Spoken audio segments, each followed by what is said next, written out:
Coming up, the incredible story of survival that almost saw a volunteer. The New South Wales Rural Fire Service is the world's largest volunteer fire service.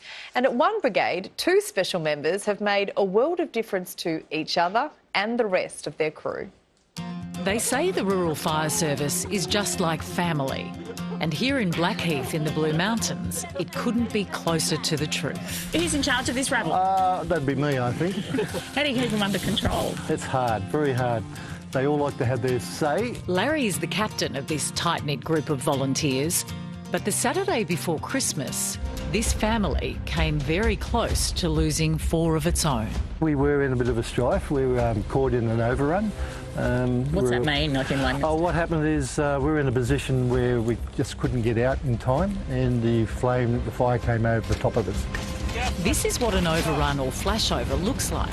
Filmed by another crew in Nowra before New Year's, it shows just how terrifying it can be.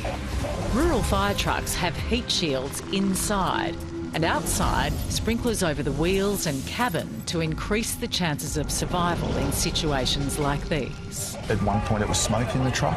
A couple of us couldn't breathe. Did you think you were going to die? At several points, yes. What goes through your head?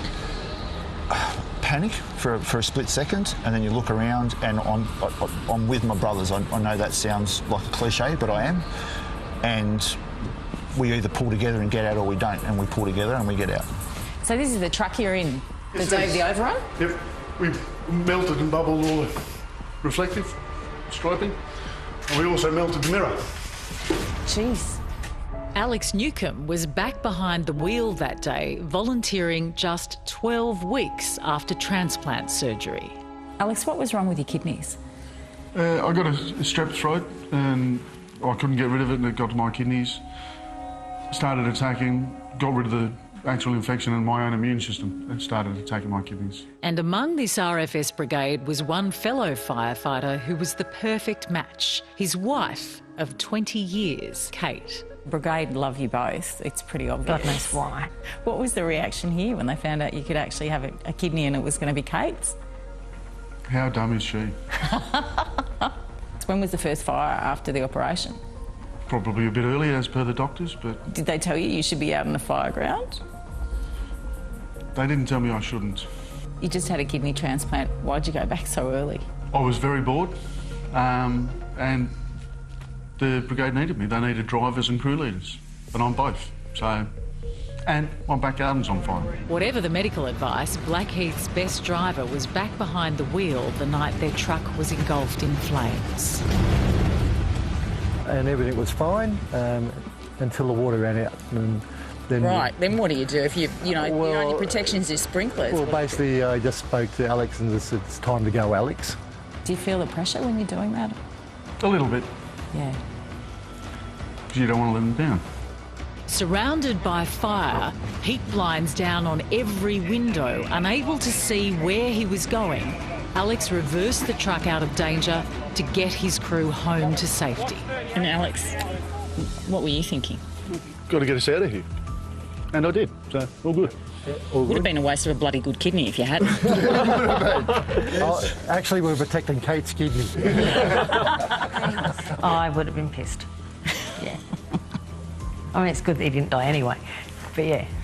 What's it like, that moment that you get out and you know you're okay? Good. I can't say it on camera. No. It's good. Do you cry at the end of it? All of us have at some point. Not on that night, but later on, we've all had a bit of a weep to one another and on our own. Alex laughs off any suggestion of heroism, but on the fire front and personally, his life is a waiting game. How soon do you find out if it's all worked? Whenever. It's just a long process of drugs. I order them all the time, so... What's it like living with the shakes that the anti-rejection drugs give you? Yeah.